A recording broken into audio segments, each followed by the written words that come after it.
Good morning. Welcome back to English 2. I'm just going to start off with some announcements. First, I would like you to take the AP English survey if you would like to take it next year. If you have any questions about that, you can email or text me, and I am here to answer any questions. Second, this week you are finishing your essays, which is super exciting. I'm super proud of you for how hard you've all been working and how diligently you've been writing.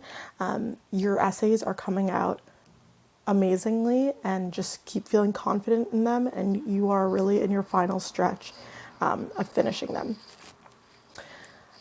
And then finally, last week, 73% of you participated in online learning. This is a 5% improvement from last week, but I still want to see more improvement.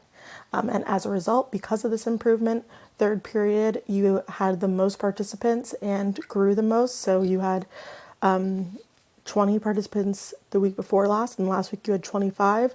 So therefore, the no red ink exercise for today's classwork is optional for you. So today, like I said, you are going to write your conclusion. I would first like you to take the daily participation log after you watch this, complete the no red ink.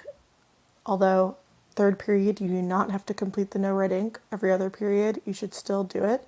This will be really helpful to you in going over what you need in your conclusion and what makes a strong conclusion. And then you're going to write a draft of your conclusion in the research essay organizer. Then after, you'll complete the exit reflection. Make sure to complete all of these in order to get credit for your classwork today.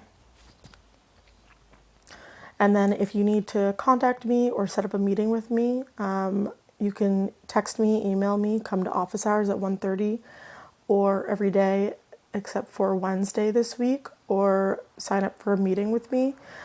This week is a little bit different because I am moving this week.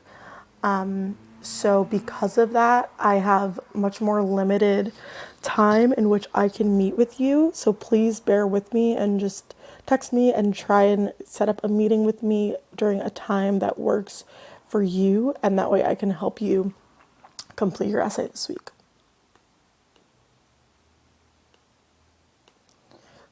And then finally, on this last slide, there's an example of conclusion that you can look at.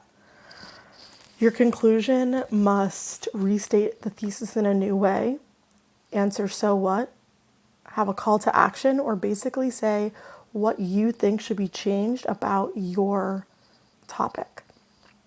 And this is specifically coming from your perspective, and think about why your perspective matters in this argument.